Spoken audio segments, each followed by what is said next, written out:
Hello बच्चों, how are you. हमें लग रहा होगा कि आप सभी लोग अच्छे होंगे। आपका एमडी मार्क्स इंस्टीट्यूट में स्वागत है। ठीक है, आप हमारे चैनल को सब्सक्राइब कीजिए, ठीक है, और बेल आइकन दबाइएगा, जिससे आपको नए नए नोटिफिकेशन और नए नए टॉपिक पढ़ने को मिलेंगे। जो टॉपिक आज हम पढ़ाने जा रहे हैं वह है पीरियोडिक टेबल के बारे में। ठीक है, पीरियोडिक टेबल। अब बात क्या थी कि पीरियोडिक टेबल जब हम पढ़ना शुरू किए तो सबसे पहले हम इसके कुछ हिस्ट्री के बारे में पता करते हैं। ठीक है, अब हिस्ट्री जब हम इसका पता करेंगे तो सबसे पहले हमें कुछ पीछे वर्ष में चलना पड़ेगा। तो ध्यान दीजिएगा कि 18वीं सेंचुरी में, ध्यान दें, सबसे पहली चीज़ कि हमें पीरियोडिक टेबल, जब हम पीरियोडिक टेबल पढ़ना शुरू किए तो सबसे पहले हमें क्या ज़रूरत था? एलिमेंट का क्लासिफिकेशन। ध्यान दें, एलिमेंट का क्लासिफिकेशन जरूरी था। जब स्टार्ट किया गया, एलिमेंट को खोजना शुरू किया गया तो हमें ज़रूरी था एलिमेंट का क्लासिफिकेशन।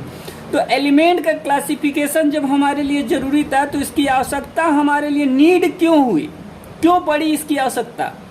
ठीक है, इसकी आवश्यकता इसलिए पड़ी, इसकी आवश्यकता इसलिए पड़ी कि अगर हम, ठीक है, बहुत सारे एलिमेंट अगर हैं आपके पास, मान लीजिए कि 25 या 30 एलिमेंट हैं, तो सबके बारे में अगर आप पढ़ें, ठीक है, या 40 हैं, 50 हैं, जो भी है उस समय खोजे गए थे, अगर आप सबके बारे में पढ़ें एक एक करके, उसकी फिजिकल प्रॉपर्टीज, उसकी केमिकल प्रॉपर्टीज, हर चीज़ के बारे में, अगर उसके बिहेवियर के बारे में पढ़ें तो आपको पढ़ना बहुत ही हार्ड होगा।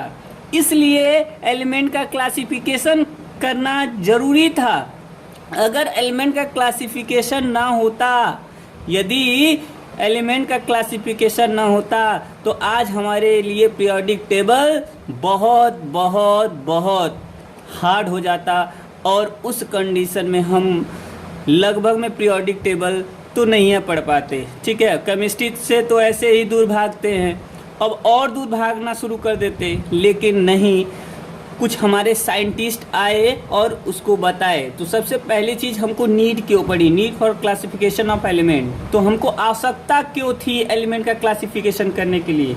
तो सबसे पहली चीज़, कुछ पॉइंट्स को ध्यान दें। अगर 18वीं सेंचुरी में हमारे पास टोटल, ठीक है, 31, जी हाँ, 31 एलिमेंट्स डिस्कवर हुए थे। 18वीं सेंचुरी में कितने एलिमेंट? 18वीं सेंचुरी में 31 एलिमेंट और प्लस 63 एलिमेंट डिस्कवर हुए थे। ध्यान दें, अगर बात किया जाए सन की तो 1800 ईस्वी में या 1800 ईस्वी में 31 एलिमेंट थे और 1865 ईस्वी में 63, 1865 ईस्वी में, मतलब, ठीक है, 63 एलिमेंट केवल थे। अब समझिए इतना डिफरेंस, कितने का? 65 साल का। क्या केमिस्ट्री है कि 65 साल में कितने एलिमेंट? 1800 में 31 एलिमेंट और 1865 में 63 एलिमेंट। अब बताइए 65 साल, क्या बात है। अगर बात किया जाए 2016 आते आते टोटल 118 एलिमेंट, 118 एलिमेंट खोजे गए। अब आप डिफरेंस बता सकते हैं कि कितने साल का हुआ।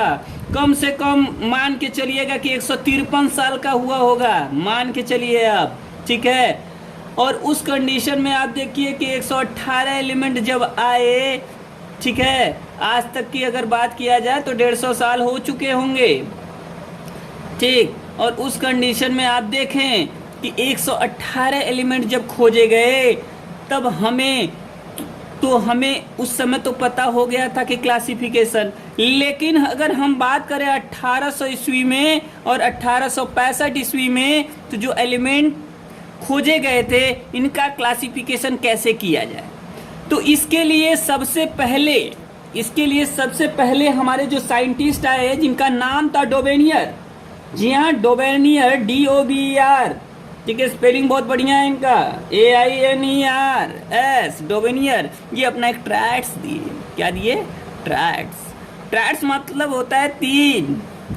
समझदार होंगे आप लोग, जानते होंगे। ठीक है, डोवेनियर ने क्या कहा?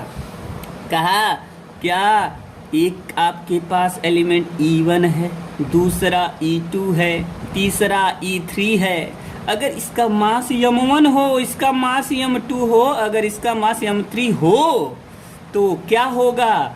ऐसा होगा, m1 प्लस m3 का एवरेज ले लो तो ये m2 के इक्वल होगा। मतलब m1 जो मास है और m3 मास है, अगर इसका एवरेज लिया जाए तो ये m2 के इक्वल होगा। ऐसा आप समझें या जानें। ठीक है, समझदार तो दुनिया है, समझदार बनिए। आएगा कैसे? आएगा एग्जाम्पल देंगे तब ना आएगा। देखो एग्जाम्पल, पहला ट्राइड्स इनका ले लेते हैं। पहला ट्राइड्स में ले लिया जाए क्या? Lithium, sodium, potassium. लिथियम का एटॉमिक नंबर सबको पता होगा कितना? 3 होता है ना। इसका मास 7 होता है। आप 11th या 10th में पढ़ रहे होंगे तो आपको 30 तक एटॉमिक नंबर तो याद होगा। अगर नहीं याद है तो आप पढ़ने में तेज हैं, आपको पता होना चाहिए। इसका होता है 23 और इसका होता है कितना? 39। करना क्या था? पहले वो तीसरे का मास लेना था, वो दूसरे के इक्वल आएगा, ऐसा उनका ट्रायड्स था। तो ले लीजिए 7 प्लस तीसरे का 39 अपन एवरेज लेना है ना 2। क्या हो जाएगा? देखिए 2 लिखा है, m1 m3, m1 plus m3 upon 2 equal to m2। तो देखिए 39 और 7 को ऐड कीजिए, खूब मेहनत करेंगे, कितना आएगा? ठीक है 46 आएगा। मेहनत तो करना ही पड़ेगा, डिवाइड करिए 2 से, फिर मेहनत करिए, कितना आएगा? 23 आएगा। ठीक है, तो उन्होंने कहा कि इन ठीक है कि पहला और तीसरा जो एलिमेंट है वो दूसरे के इक्वल होगा। इनका ट्रायड्स था, तो कुछ ट्रायड्स इन्होंने बनाए, 5 या 6 ट्रायड्स बनाए होंगे। किसी बुक में 4 दिया, किसी बुक में 5 दिया, वैसे 6 ट्रायड्स बनाए हुए हैं इन्होंने। ठीक है, आप देखिएगा बुक में बहुत मतलब आप थोड़ा हायर लेवल पे जाइएगा तो देखेंगे कि 6 ट्रायड्स हैं। वैसे कुछ बुक में 3 ही ट्रायड्स आपको दिखेंगे। ठीक है, तो बात वो नहीं है, बात हमको समझने की है कि उन्होंने किया क्या। तो बात ये था कि 7 और 39 को ऐड किया, ठीक है, तो 46 आया और उसको डिवाइड किया 2 से तो 23 आया। ठीक है, तो कुछ एलिमेंट्स का इन्होंने बताया। ठीक, देखिए अब हम पढ़ते हैं ड्रॉबैक। किसका? अभी पढ़ रहे थे डोवेनियर का, तो अब इन्हीं का थोड़ा सा ड्रॉबैक पढ़ लिया जाए। ठीक है, या डीमेरिट, ठीक है, ड्रॉबैक या डीमेरिट, ठीक है, कुछ भी बोलिए, पढ़ने में तेज है ये हैं आप लोग। आगे देखिए, अब डीमेरिट इसका अगर हम पढ़ें तो क्या है? डीमेरिट में इन्होंने बताया कि ध्यान दें, इन्होंने कहा कि the major drawback of his classification was that all the known elements could not be arranged as triads। बहुत सारे ऐसे एलिमेंट थे, बहुत सारे ऐसे एलिमेंट्स थे जो ट्रायड्स में अरेंज नहीं हो पाए, ट्रायड्स में अरेंज नहीं हो पाए। इनका यही ड्रॉबैक था।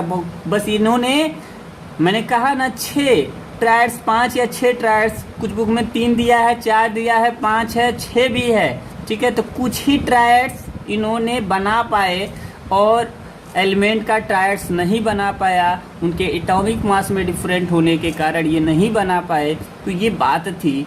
ठीक है, अब हम आते हैं, अब इनके बाद इनका अब क्या हो गया? ये जो ट्रायड्स दिए पीरियोडिक टेबल के एलिमेंट के क्लासिफिकेशन के लिए, ये कुछ दिन तक चला, मतलब इनके बारे में लोग जानना, लेकिन ये तो कुछ ही एलिमेंट के लिए बताए। तब इसके बाद जो साइंटिस्ट आए वो उनका नाम था न्यूलैंड। ठीक है, न्यूलैंड जी गाना गाने लगे।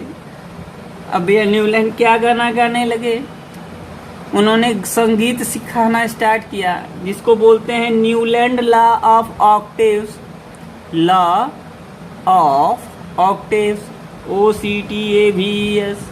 इन्होंने कहा सा रे गा मा पा दा नी सा, ऐसा बोला ठीक है, गाना नहीं सिखा रहा हूँ, पढ़ा रहा हूँ, देखिएगा। न्यूलैंड का ऑक्टे रूल्स।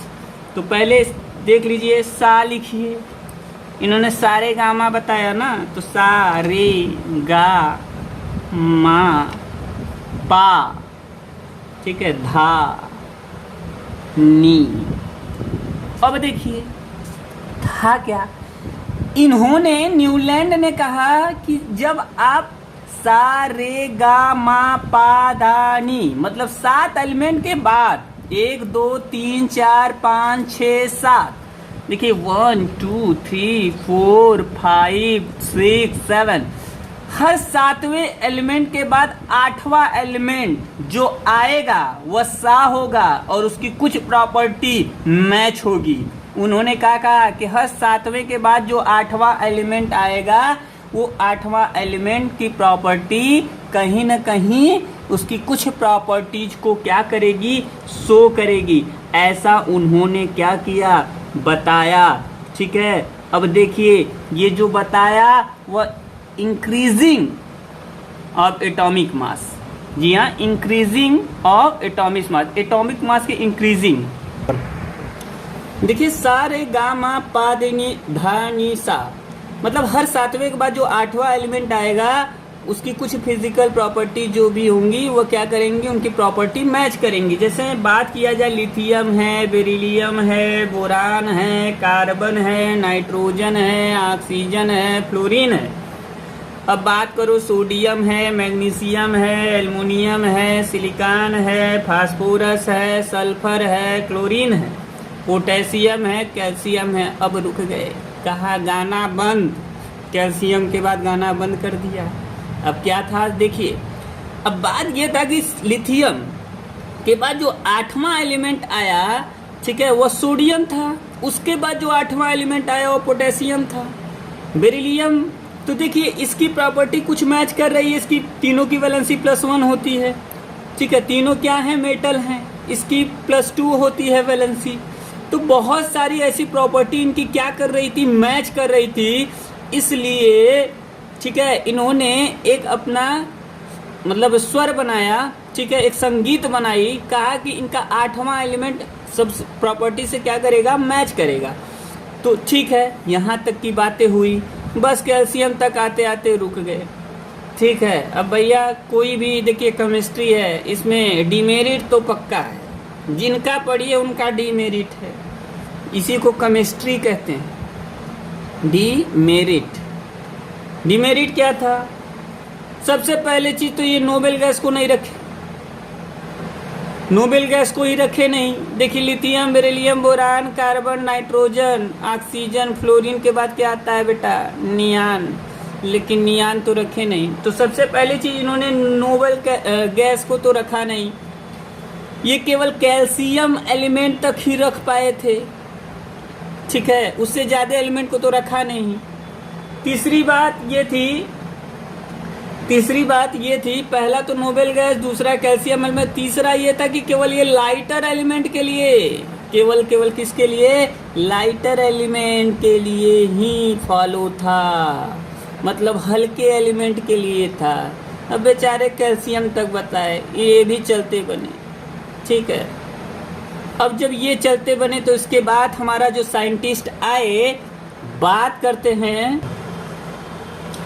जी हाँ, यहाँ तक तो हो चुका था। और सबसे पहली चीज न्यूलैंड ने पीरियोडिसिटी को भी नहीं बताया।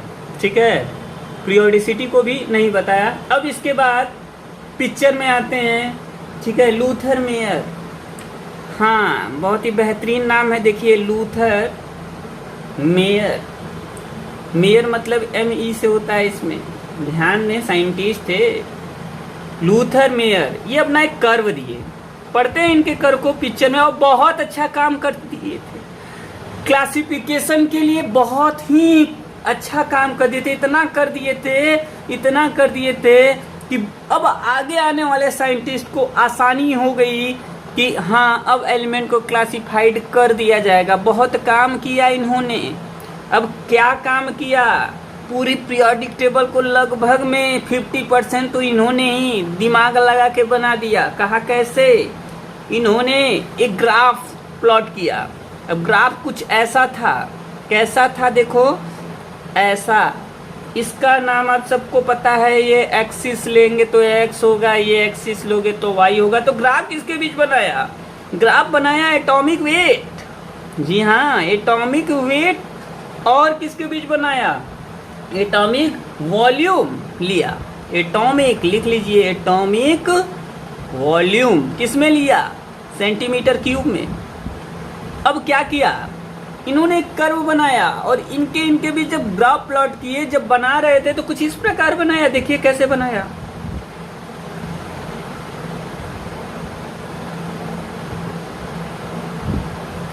कुछ इस प्रकार था। कहा कैसे? अब देखिए ऐसे। अब जब ग्राफ प्लॉट किया तो जब एलिमेंट को रखना शुरू किया इनके एटॉमिक वॉल्यूम और एटॉमिक वेट के अकॉर्डिंग जब रखना शुरू किया तो ग्राफ में कुछ एलिमेंट ऐसे आ रहे थे। कैसे आ रहे थे? चढ़ते वक्त ये रेड टाइप का है,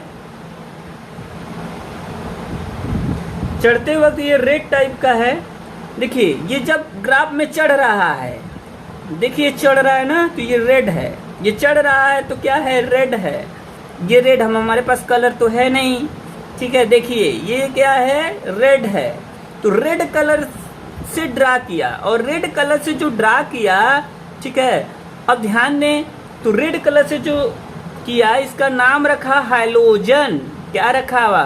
हाइलोजन। बहुत अच्छा काम किया। देखिए एलिमेंट को अरेंज किया किस प्रकार।